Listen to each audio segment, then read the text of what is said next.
melancarkan pukulan jarak jauh, juga tidak mengajarkan bagaimana memecahkan benda-benda keras.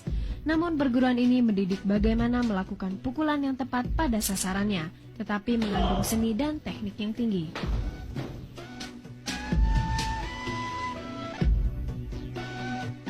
Untuk bergabung ke Setia Hati Trate tidaklah sulit. Usia 9 tahun, sehat lahir batin sudah dianggap sah untuk perguruan ini.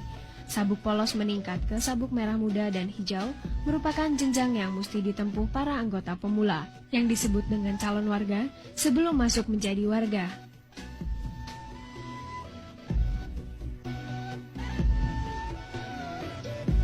Materi latihan berupa paket senam yang terdiri dari 90 jurus. Sedang latihan fisik diarahkan untuk dapat melakukan gerakan teknik dengan mudah dan mantap, yang mengarah pada kelenturan, keseimbangan, kekuatan maupun kecepatan. Dengan unsur pendukung latihan pembentuk daya tahan otot dan stamina.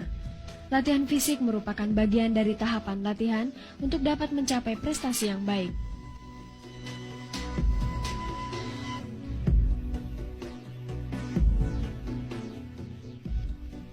Jika pesilat mempunyai kondisi fisik yang baik, akan dapat mengembangkan prestasi di bidang teknik dan taktik. Kesemua ini bisa dilakukan dengan menggunakan senjata berupa toya, rambin, belati, pedang, maupun trisula yang diajarkan di persaudaraan ini.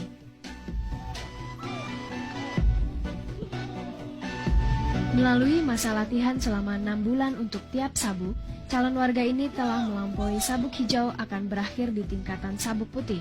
Maksudnya setelah sekian lama berlatih dan digembleng di Setia Hati Trate, diharapkan para anggota mempunyai hati yang putih dan bersih.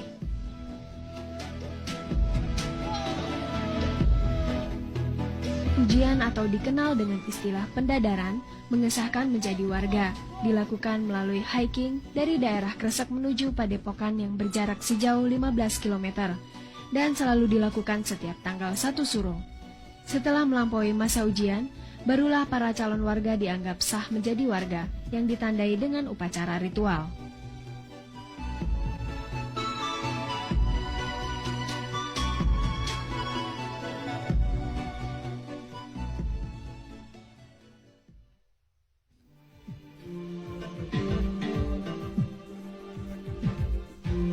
Persaudaraan Setia Hati Trate. Nama organisasi ini menggunakan kata persaudaraan, bukan perguruan.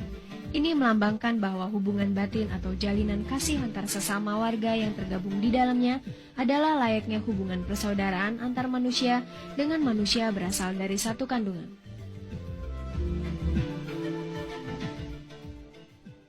Satu persaudaraan sejati tidak memandang siapa kamu, siapa saya. Latar belakangmu apa, latar belakangku apa. Yang adalah kamu orang Setia Hati Trate, saya orang Setia Hati Trate. Itulah yang inginkan. Yang berbicara dari hati ke hati, sehingga persaudaraan ini akan utuh. Satu sama lain akan saling memerlukan. Dan satu sama lain pun menyadari kekurangan masing-masing, maka kekurangan itu ditutup oleh saudaranya yang lain pula. Hubungan persaudaraan yang kekal abadi tidak memandang derajat, agama, suku, ataupun ras. Persaudaraan dalam Setia Hati Trate adalah persaudaraan yang tetap berpedoman pada tata krama dan sopan santun sesuai dengan adat dan budaya bangsa.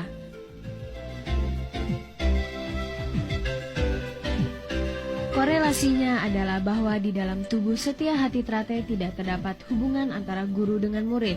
Yang ada hanyalah hubungan antara saudara dengan saudara, di mana saudara yang lebih muda menghargai saudara yang tua.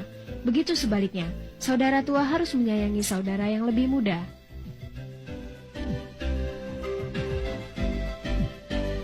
Jumlah anggota yang begitu membengkak dirasa sulit untuk mengenal satu sama lain. Untuk mengakrabkan ikatan persaudaraan antar warga, maka Setia Hati Trate menyelenggarakan turnamen persaudaraan Setia Hati Trate Cup yang dilangsungkan tiap 3 tahun sekali. Turnamen ini bukan sekedar ajang memperkukuh persatuan persaudaraan, tapi juga merangsang prestasi para warga, di samping juga digelar kejuaraan pencaksilat antar mahasiswa.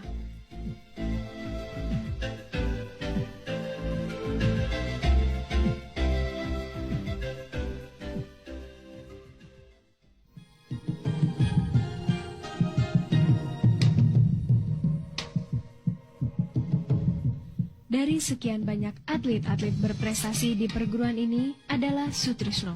Pemuda kelahiran Magetan 25 Agustus 29 tahun yang lalu mulai mengukir prestasi pada tahun 1989 di tingkat DKI.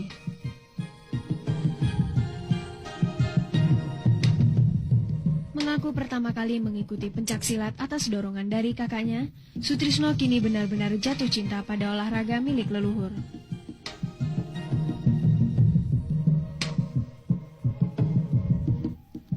Pemuda yang baru saja mengakhiri masa lajangnya menjelang PON 14 lalu, kini menjadi salah satu andalan tim pencaksilat Indonesia di berbagai event. Namun, bagaimanakah pandangan Sutrisno terhadap perguruan yang telah membesarkannya?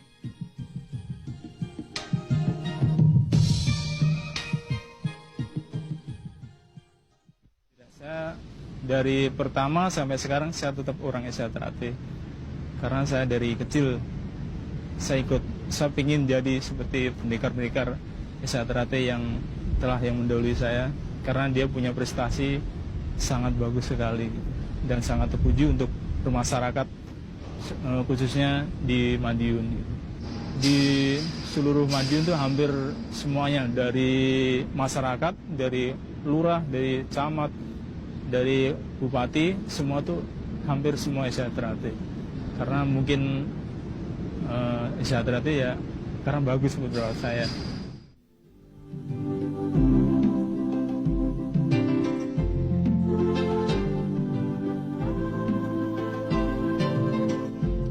Berbagai event besar telah diikuti dengan hasil yang cukup membanggakan, mulai dari tingkat kejurnas, PON, bahkan kejuaraan dunia.